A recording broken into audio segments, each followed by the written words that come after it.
Bonjour à toutes et à tous et ravi de vous retrouver pour une nouvelle édition de la Minute Quintée. Nous prenons la direction de l'hippodrome de Longchamp, comme on en a l'habitude désormais, le jeudi depuis plusieurs semaines avec le prix du Nabob qui sera support du Quintet Plus de ce jeudi. Il s'agit d'une compétition réservée à la jeune génération à handicap pour des poulains et pouliches de 3 ans. Il y aura 14 concurrents en lice sur le parcours de 2200 mètres. Le départ est prévu aux alentours de 20h15, une compétition dans laquelle on a pas mal de concurrents qui au final ont déjà un petit peu d'expérience, hein. C'est vrai déjà qu'ils ne sont que 14 pour changer parce que ce handicap, au moment de le diviser, ils n'étaient pas forcément beaucoup. En tout cas, j'ai fait confiance aux concurrents du haut de tableau qui, à mon sens, offrent les meilleures garanties, hein, à commencer par le numéro 3, pardon, Too Darn Quick que j'ai retenu en tête de ma sélection. Bon, pour moi, c'est vraiment la bonne base de ce quintet.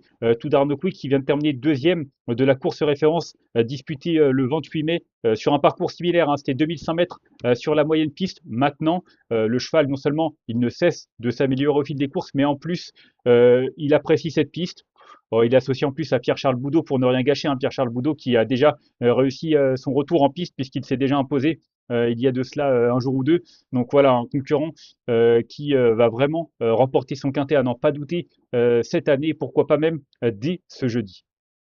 Ensuite, j'ai retenu en deuxième position le numéro 2, Cosibir. Alors lui, il a été malchanceux dans la course référence disputée le 28 mai. Il n'a pu faire mieux que huitième. Maintenant, comme je l'ai dit, il n'a pas forcément eu le meilleur des parcours. C'est un cheval qui a montré des capacités, un poulain qui a de l'expérience, mais également de la fraîcheur, puisqu'il n'a couru qu'à 2 reprises cette année. En tout cas, je pense qu'il va encore progresser sur sa récente tentative. C'est un cheval qui vaut également une telle épreuve. Et si ça se passe bien et qu'il a un parcours fluide, je ne serais pas étonné de le voir lutter pour la victoire. Ensuite, j'ai retenu en troisième position le numéro 7, Mister Black. Moi, je l'aime bien, Mister Black. C'est un concurrent qui a vraiment montré également de jolies capacités, hein. C'est un cheval qui a couru à 3 reprises dans cette catégorie, 2 deuxièmes places, une quatrième place. Donc voilà, un cheval qui est irréprochable, qui a terminé quatrième de la course référence il y a 3 semaines de cela. Il n'y a pas d'ombre au tableau, à mon avis. Il va encore faire sa course et si ça se passe bien, il devrait lutter pour une place sur le podium.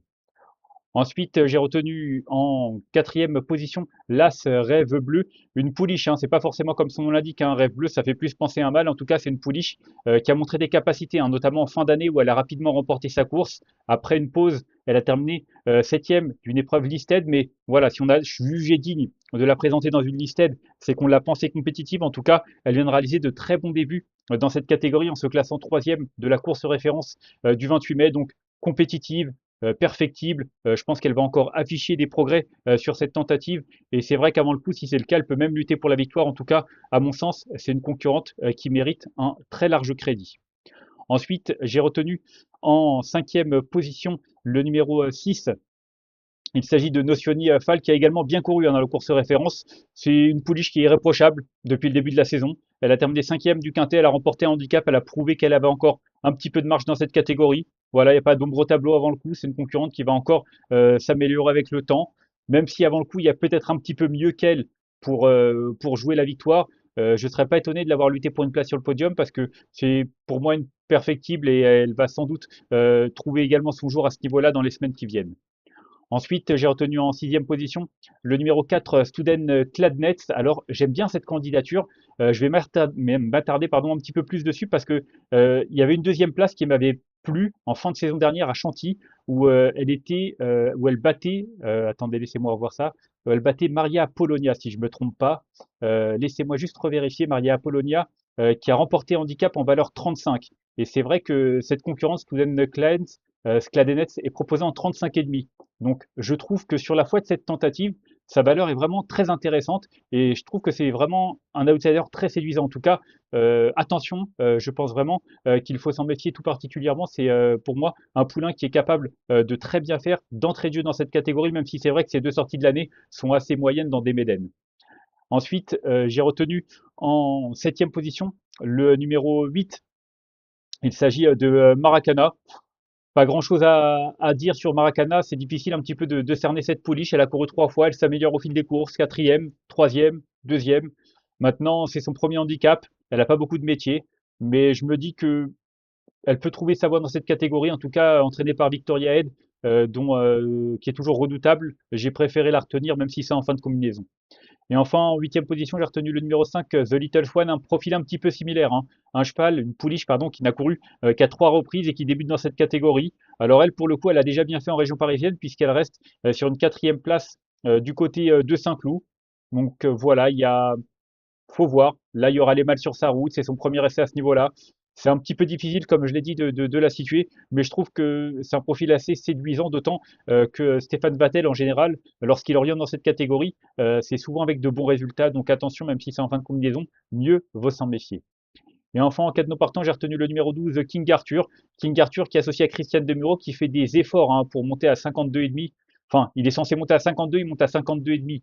Alors, quand un jockey monte à 52,5, déjà, il prend une livre pour monter ce concurrent, mais en plus, il fait certainement de gros efforts pour essayer d'avoir un poids le plus intéressant possible pour ne pas justement trop pénaliser son partenaire. Et c'est pour ça que je me dis que l'un dans l'autre, ça peut être pas mal. En tout cas, il a terminé cinquième de handicap pour son premier essai à ce niveau-là. Donc voilà, vu que le lot s'est creusé, il se retrouve en première partie de handicap, mais ça peut pourquoi pas passer en bas de tableau pour une place. On va faire un petit récapitulatif de ma sélection avec le numéro 3 que j'ai retenu devant le 2, le 7, l'As, le 6, le 4, le 8 et le numéro 5 et en cas de non partant. Ah, il y a deux fois le 8 à la feinte. Le 5 et en cas de non partant, le numéro 12. Hop, voilà. Allez, on joue avec la sélection. Donc voilà pour cette sélection, vous la voyez qui s'affiche toujours sur votre écran. 3, 2, As, 3, 2, 7, As, 6, 4, 8, 5 et en cas de non partant, le numéro 12. Voilà, vous savez tout pour ce quintet en conseil de jeu. Je pense qu'il faut faire confiance aux concurrents qui ont participé à la course référence et qui s'y sont bien comportés, hein, même si j'ai retenu le numéro 2, Cosibir en deuxième position. En même temps, faut reconnaître qu'il a été malchanceux ce jour-là. En tout cas, pour moi, il y a vraiment des bases assez solides qui se détachent. Derrière, il peut y avoir des surprises, notamment avec les débutants dans cette catégorie. Mais avec 14 partants seulement, j'ose espérer qu'on puisse avoir la bonne solution dans cette sélection. On va en tout cas se quitter là-dessus. Moi, je vous remercie d'avoir suivi cette nouvelle édition de la Minute Quintet. Si vous avez aimé cette vidéo, n'hésitez pas à la liker, à la partager ou encore à vous abonner à notre chaîne YouTube en cochant la petite cloche pour être au courant des prochaines vidéos. On se retrouvera demain pour une nouvelle édition. Ce sera du côté de Vincennes, hein, comme souvent le vendredi. En attendant, je vous souhaite une excellente journée et de bons jeux à tous. Bye bye.